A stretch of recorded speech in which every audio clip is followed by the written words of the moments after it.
And for those who are just now connecting, please keep your microphones on mute unless you're one of the panel speakers moderators. You're more than welcome to keep the video camera on if you want us to see your smile, or if you're more shy, you're more than welcome to turn your cameras off.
Yes, and for those who are just now joining, if you prefer, please feel free to put your pronouns in your username so we know how to address how to address you properly, which is again is totally optional. And if anyone has any questions for Steve, please feel free to put it in the chat room, and either I or Sophia will moderate the questions to him.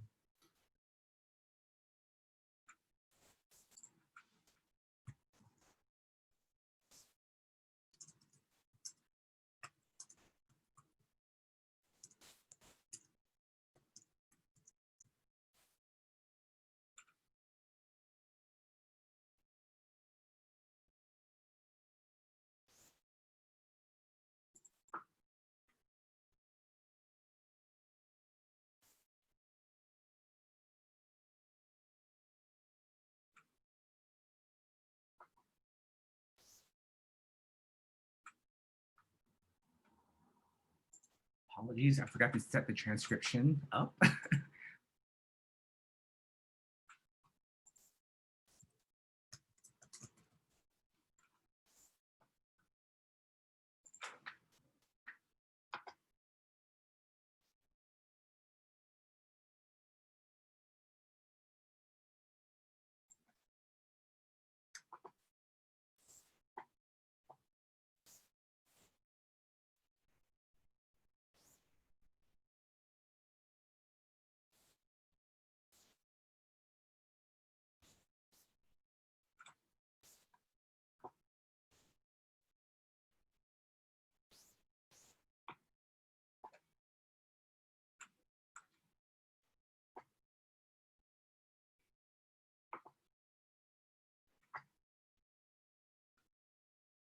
We'll begin in about 3 minutes, just allowing people to log in.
We'll begin in about 2 minutes.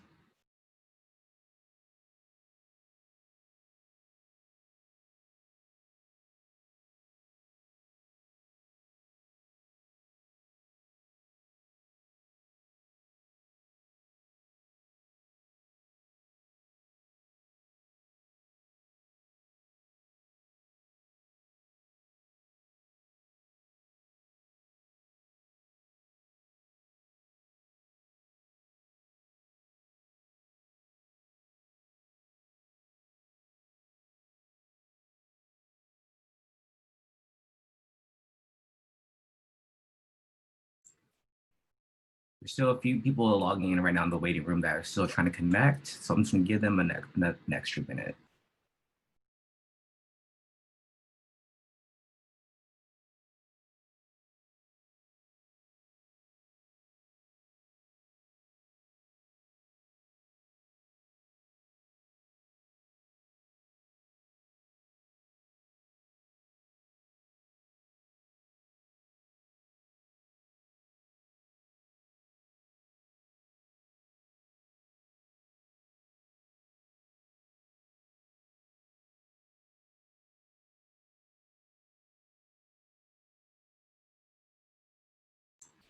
For those who have just joined recently, as a reminder, if you're not speaking, please keep your microphones on mute.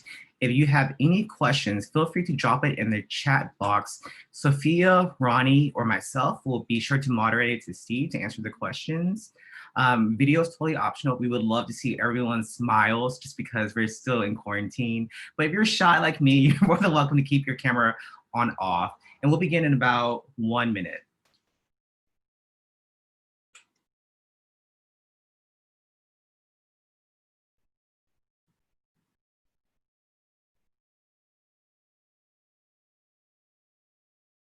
And as my colleague Sophia from Travel Unity mentioned, if you prefer, please feel free to put your pronouns in your username so we know how to properly address you.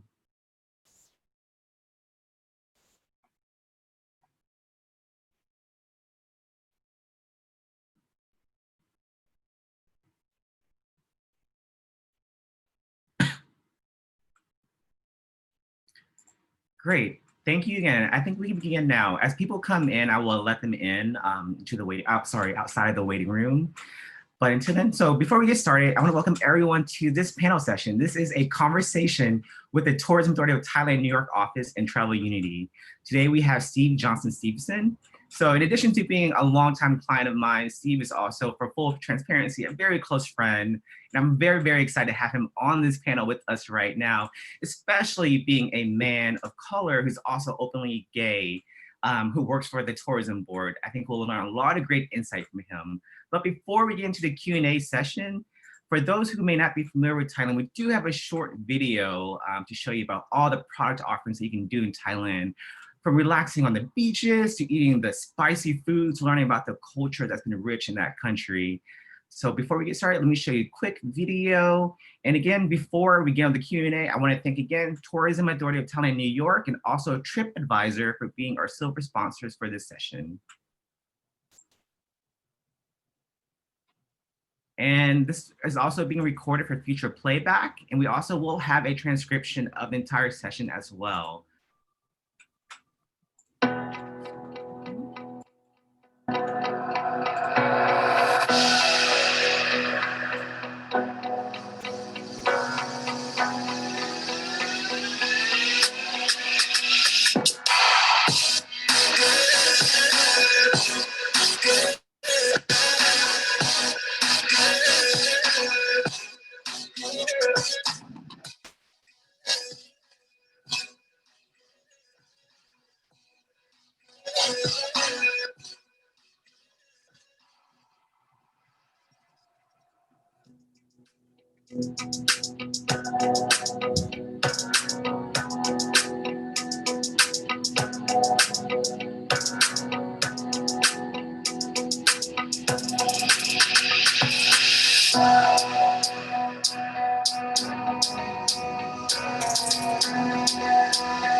Sorry.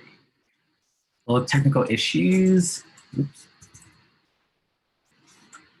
Great. As I mentioned before, we have Steve Johnson-Stevenson here. He is the New York marketing manager for the Tourism Authority of Thailand New York office. He has worked on several campaigns leading from LGBTQ to romance to luxury, and he also played an integral role in helping with the COVID recovery program for the Tourism New York office as well. So that being said, I want to welcome him to the floor, and we'll get in the Q&A. Sorry, little Zoom issues. Thank you for having me, Romey. Thank you for being part of this. It's good to chat with you as always. I know, it's the first time we're chatting on camera versus like our personal conversations. I know, and good morning to everyone who has already joined us. Thank you so much for your time. Yeah, if this was in person, you'll be hearing clapping right now. So I'll clap because since everyone's on mute right now. That's cool. So I know when I talked about the tourism board and being part of this panel, I think everyone assumed it would be a Thai person that I would be speaking with. But you being a man of color and openly gay, how do you feel working for an Asian tourism board like Thailand? Good question. My journey with Thailand, you know, sometimes you do things in life and you never know when you're doing them, what implications it'll have on your future. But my first experience with Thailand was I think in 1993, I'm kind of giving away my age here, where I was doing a trip with my cousin to Singapore because we went to visit his mom, my aunt. And I always wanted to get to Thailand. So I did a side trip on my own to Thailand for 5 days. And that was my first experience with Thailand. And it blew me away.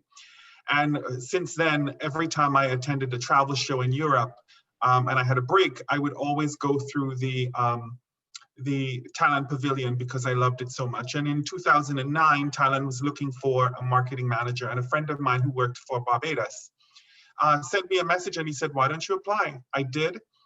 We were almost, well, kind of sort of in the recession. There were almost 100 applicants. They narrowed it down to 16, and here I am. I think it was because, besides my good looks, of course, Romey, I think it was because, you know, they were looking for someone with the skill set that I had. And also, I believe that they wanted to, you know, formalize their outreach to the LGBTQ plus community, and they knew that I was a gay man. And I think all of these things kind of just came together, and voila, here I am. Yeah, you know, I think that's great. And I remember the first time I met you too, I think I was a little surprised too, thinking like, oh, I'm gonna meet a fellow Thai person in this first meeting. And then I saw you, I was like, oh, wow, I was not expecting that. I know. And I get that a lot. Like, you know, people automatically assume that when they're speaking with me or they meet me that I'm going to be Thai. In fact, they actually ask, are you from Thailand? And sometimes it kind of throws me off. And sometimes I'll say yes and joke, or sometimes I'll say, no, I'm not. But, you know, in Thailand, I've never been made to feel any different. Obviously, I can't speak for everyone because everyone's experience is different. But for the most part, when I go to Thailand, I visit Thailand, my interactions in working with the Tourism Authority of Thailand, my color has never, ever been you know, an issue. In fact, it's all about my experience, my personality, my love of Thailand. That's what counts. That's fantastic. You know, being half Thai myself, I can reiterate the fact that Thai culture is very about accepting your character, making sure that you're always like throwing good out in the universe, you get good back. So I can emphasize that as well. I do have I'm gonna have questions for a little bit later on, but this question actually relates to my next one. Amy Greener from Greener Travel asks, she's never been to Thailand, but a good friend of hers lives in Samui. But she says the tourism sector in Samui has been kind of devastated from COVID. Do you know any plans that Samui, or maybe Thailand overall, what are they doing to welcome tourists back in 2021? Well, Amy, thank you so much for your question. And like you, I love Koh Samui. It is in the Gulf of Thailand, as you know, and it is beautiful. And it's an island. It's actually the second or third largest island. Not only Samui is being affected by, obviously, the pandemic, but the entire country of Thailand is being affected. And currently, our borders are still closed. And in terms of when it'll reopen, no official reopen date has been set by the government. But once that is announced, we will let you know. So right now, you know, the government is toying with different scenarios of reopening, what is going to be required in terms of entry. And once that information is made known to us, we'll definitely make it known to everyone. But I think right now what the country is doing is relying very heavily on domestic travel, you know. That is what's keeping the industry afloat as best as it can. And until then, until we reopen, that's the situation. And before I get to my next question, Amy, I apologize. I got your pronoun wrong, and I apologize for that. That was my mistake. But Steve, I guess when you go to Thailand, has anyone ever treated you differently, just being non-Thai or non-Caucasian looking? You know, that's an interesting question, because, you know, when you say treated differently, I use India as an example, because when I traveled to India about 8 years ago, it was the first time really in traveling the world that I felt, or I knew that I was different. And it's not in a bad way, because I think that we were in New Delhi, people thought that I was tall, they probably thought I was a cricketer, etc. So the kids especially, and the males attracted to me, wanted to take pictures with me, etc.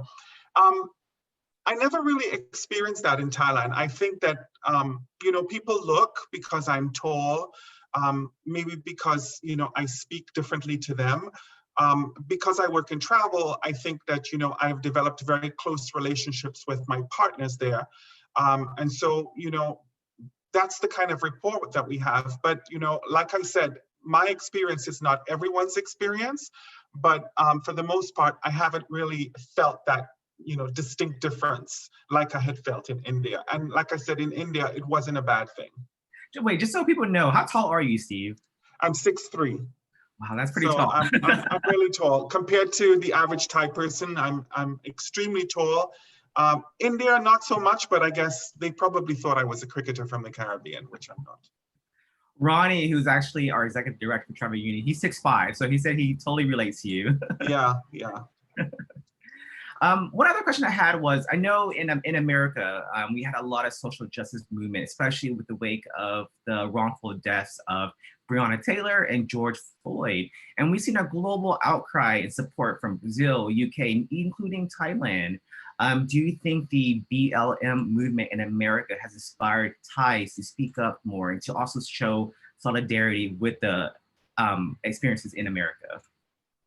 Well, you know, speaking up in Thailand has always been part of Thai culture. This is not the first time that Thailand has experienced, you know, people peacefully or demonstrating, etc., for whatever cause.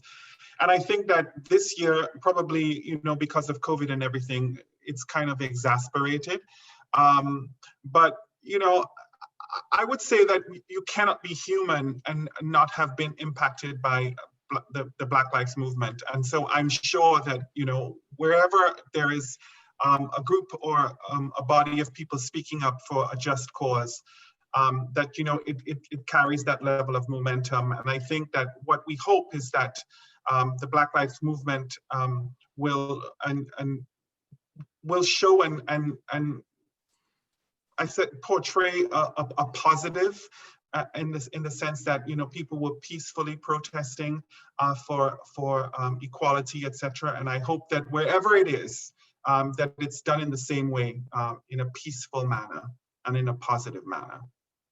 You know, and that's great to hear. And I know that with the Tourism Authority of Thailand, New York, and LA office, you're actually going to be working with Travel Uni on earning DEI certification, which is very important to us. So for those who may not be familiar, DEI stands for Diversity, Equity, and Inclusion. And it's basically showing that you're making an effort to really make your marketing messaging, your organization, and also how you welcome people more inclusive. And that means gender identities, ethnic diversity, and also body size, people with disabilities, and just making sure that people are coming to the country safely. So on behalf of Travel Unity, I do thank you, Steve, and your office and the LA office for being part of it.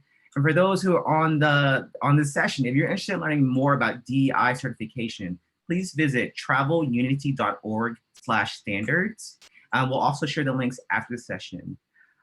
So after that little commercial break, I have to do, my next question is, during the first initial outbreak of COVID in Thailand, we haven't really heard much in terms of new cases over there. Do you think the government has been addressing the exposure and reducing it adequately, especially compared to America?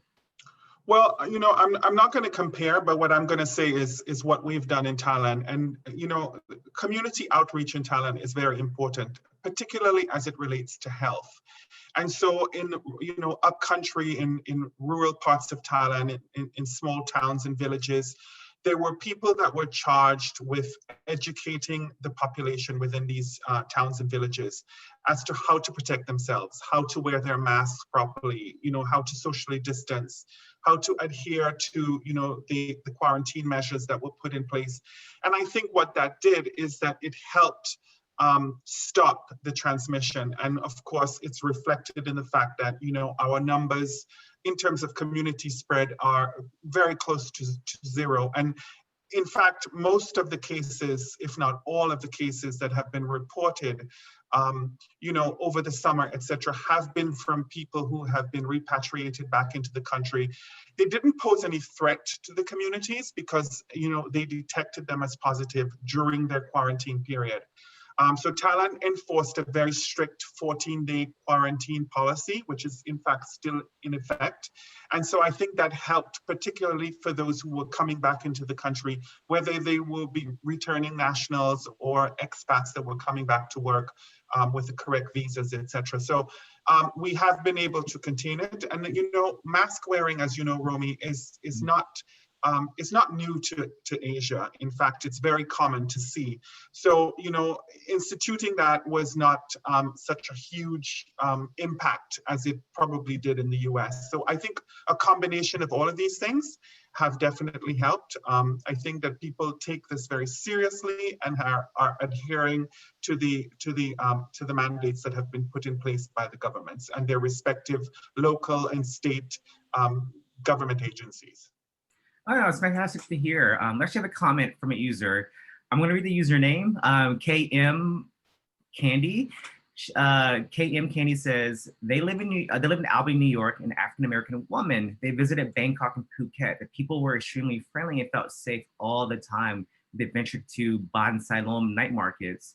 They're actually looking forward to another future visit to Thailand. What can you let them know in terms of safety procedures for hotels, airlines, and how they can make sure that they're not going to potentially get COVID?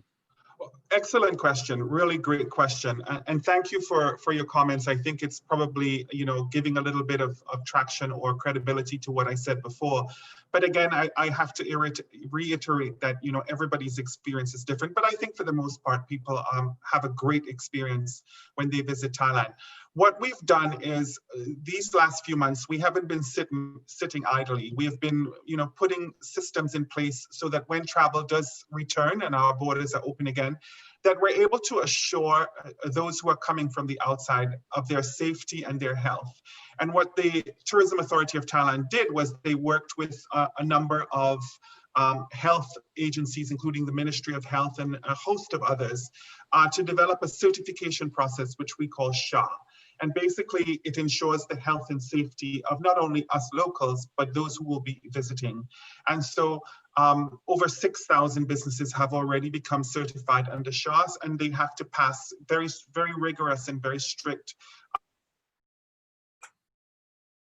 safety. How are they allowing people to sanitize, social distancing, mask wearing? And some of the hotels, in fact, most of the hotels have actually taken it a step further and have implemented safety and health criteria that even make their hotels a safe haven for those who are visiting. So we have done that. And of course, the mask wearing, social distancing, etc., is definitely strictly enforced in Thailand. And fortunately, we've had very good compliance. So I hope that answers what we've been able to do or what we are doing in order to make it a safe haven for people when they do return. That's actually a very good response. And I'm glad you brought up the SHA certificate. And just so everyone knows, the KM Candy is actually, her name is Liz McAndrew. So Liz, thank you for that question. And we hope to welcome you back in Bangkok and other parts of Thailand. And I think when you go to Thailand, you should look out for the SHA certificate that Steve mentioned earlier. But Steve, do you mind giving us a little more background on what that is? Who created that? What are some of the procedures that hotels and restaurants have to do to earn that certificate? It was created as a joint effort between the Ministry of Health, the Tourism Authority of Thailand, the Ministry of Tourism, and of course the private sector. And so everyone had to apply for certification, and they had to, put in place regulations. So if it was a large resort, they had to make sure that occupancy levels were at a specific number that would not jeopardize the health and safety of visitors once they return, or even domestic travel. So obviously occupancy levels, of course, that would be 80-90% pre-COVID, definitely not post-COVID, because obviously you want to adhere to the various protocols. Even at the airports, which are very important, immediately upon arrival, temperature checks, making sure that you wear your mask, checking in. There are options where you can actually give a contact so that you are monitored, that they send you periodic information on how to keep safe, to remind you to keep safe.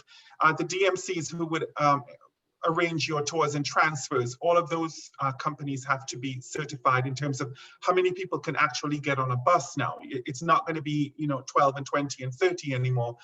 So a lot more individualized, personalized tours is definitely the way to go. And a lot of our DMC partners, that's exactly what they're doing. Once they arrive at the hotels, the various temperature checks again, the various social distancing, check-in might not be at the reception area, check-in might be in your room or close to your room, right outside of your room, just to ensure that there's not, large gatherings of people.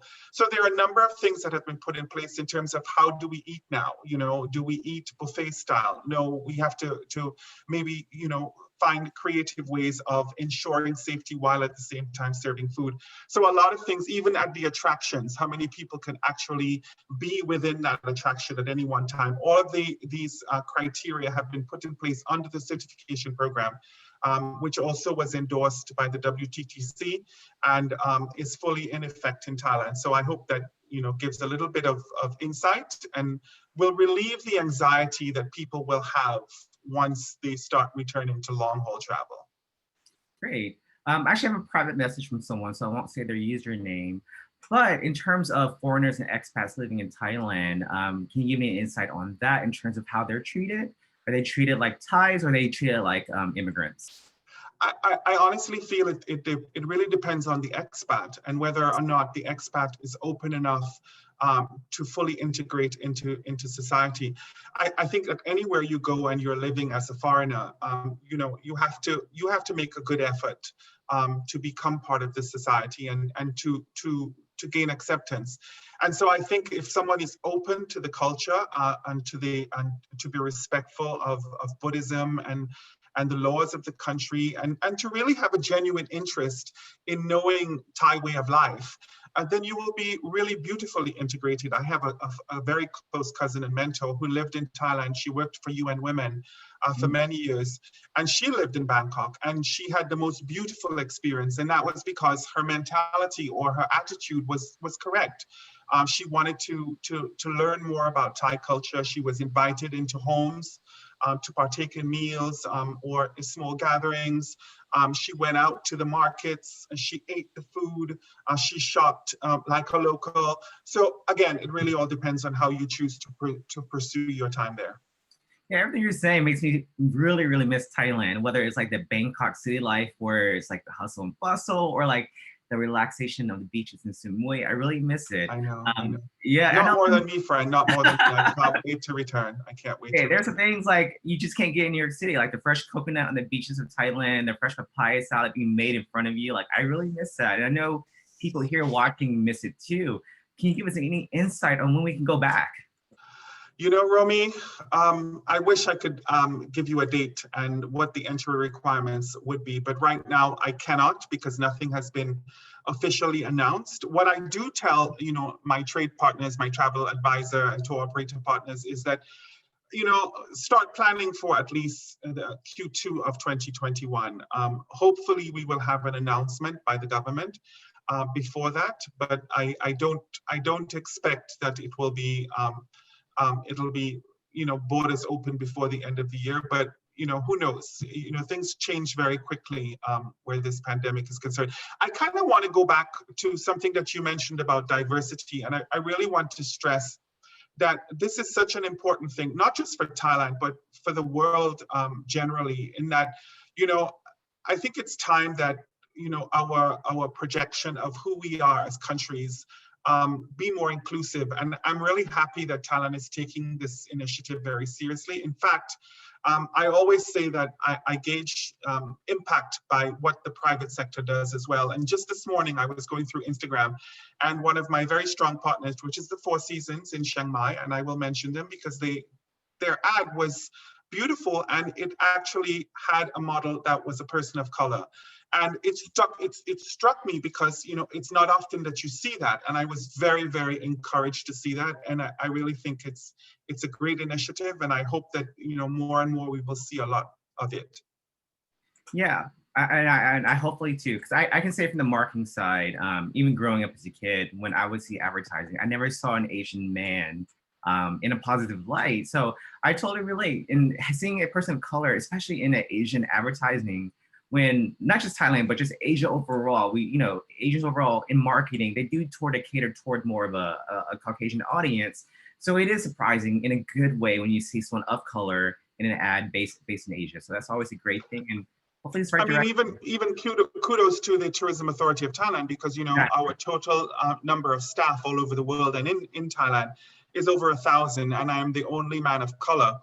And I am sure that the director at the time had many, many options that she could choose from. And if my color was an issue, clearly I wouldn't be speaking here today. So clearly it wasn't. That's a great thing to emphasize as well. I think a lot of people think of Thailand or even Asian countries overall as being closed off to people of color. But I'm glad that you're here to kind of shed your experiences and your personal experiences that racism may exist everywhere. I mean, that's just impossible to really get rid of. But overall, in terms of the culture and the environment, overall, it's pretty welcoming in your personal experiences. Obviously, there's going to be isolated incidents where negativity happens, but that's any destination you go to. We do have a question from Ethan. He asked that in a time of political struggle in Thailand, can you say whether the local indigenous people are treated differently from maybe tourist people coming in? Like, are locals treated, I guess, worse than tourists that live in Thailand? That's a tough question to answer, because I want to be, you know, one of the things that I pride myself on is being totally honest. And I couldn't sit here and tell you that I would know definitively how to answer that question. I'm sure that, you know, people from upcountry, as they're referred to, people who come from, you know, more rural parts of Thailand, when they come into cities such as Bangkok or Chiang Mai in the north, or even in Phuket in the south, they may have experienced or continue to experience some level of bias, maybe because of look, maybe because of accent, etc.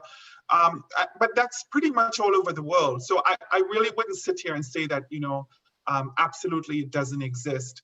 But I just know for me, as a non-Thai going to Thailand, I can gauge the level of comfort and how the staff are treated, for example, at the hotels. And I know immediately, and it doesn't happen very often at all, I know immediately if staff are happy, and that would indicate to me that, you know, their work conditions are good and they're treated well. And for the most part, I would say over my 9 years with Thailand, it's been a very rare occasion for me to go to an establishment and to pick up on that sense of the staff are not happy. It's very, very rare. So I would say, you know, for the most part, you know, Thais are very hospitable people. And their mission is to make sure that people who visit really have a good time and return with good memories. And I think that's one of the beautiful qualities of being Thai, is that hospitality and kindness is really part of their DNA. And I think that it really comes across when you visit. I think that's good. Another thing I would love for you to elaborate on is the gay community in Thailand in terms of how they're treated, especially the trans community, because, you know, if you watch news in America, a lot of times trans people are murdered, killed, and very little news is talked about them. So how is it different in Thailand? Well, again, I want to be careful because I don't want to, you know, share my personal opinion, which is anecdotal, and for anyone to take it as that's the rule of law. I would say that, you know, over the last, I would say 9 years that I've been with Thailand, I have definitely seen positive strides within the LGBTQ plus community within Thailand. They're very open, very much part of society, whether you're upcountry or in metropolitan cities.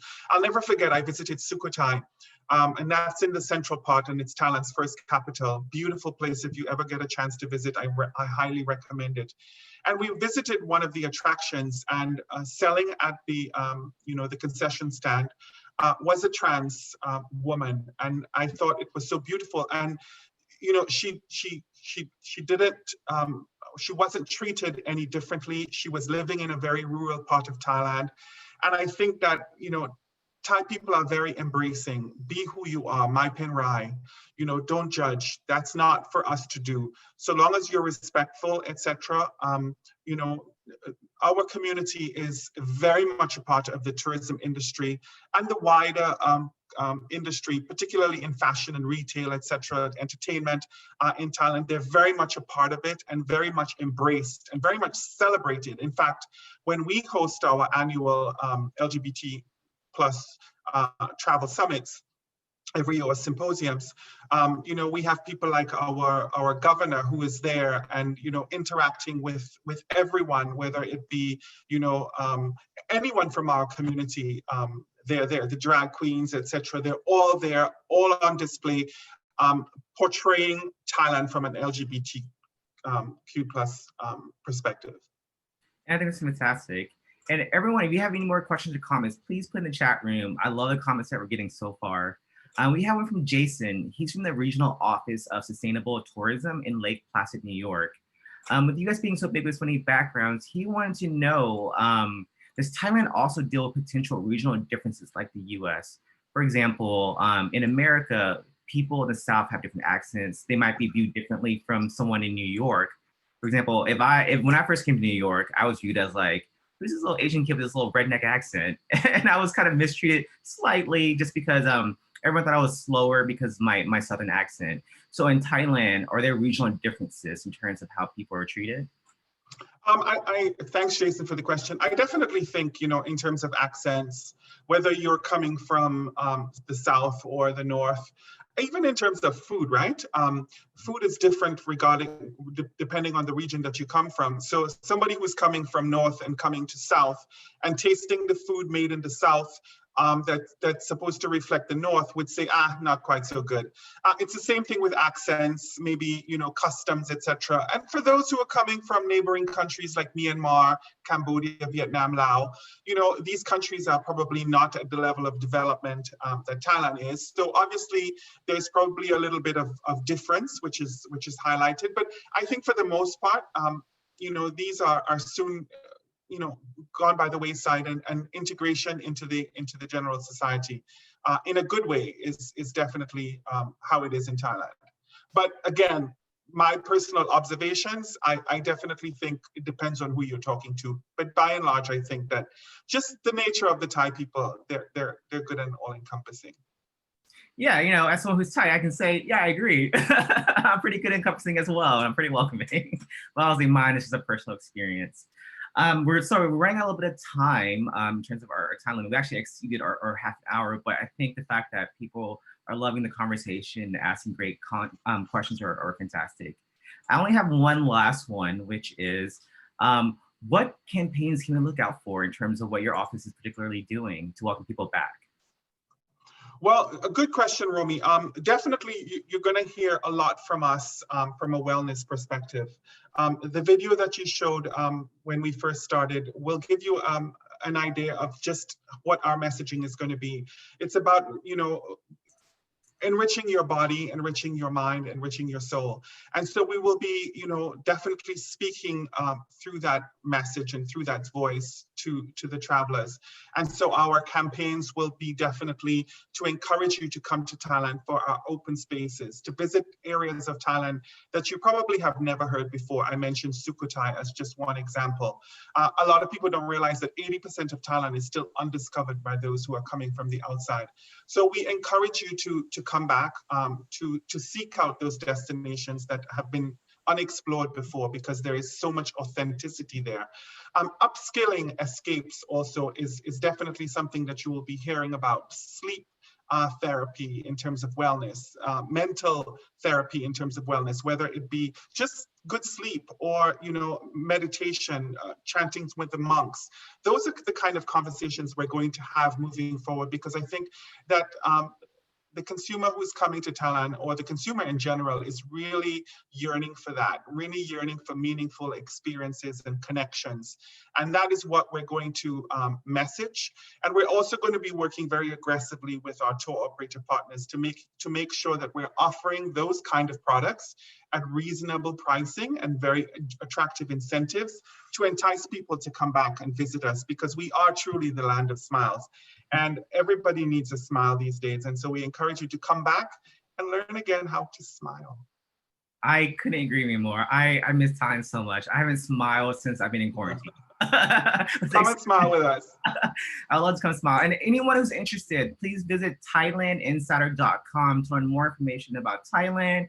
You can keep up on COVID-19 news on the website as well, and learn about all the different travel offers once Thailand reopens for 2021. Again, that is thailandinsider.com.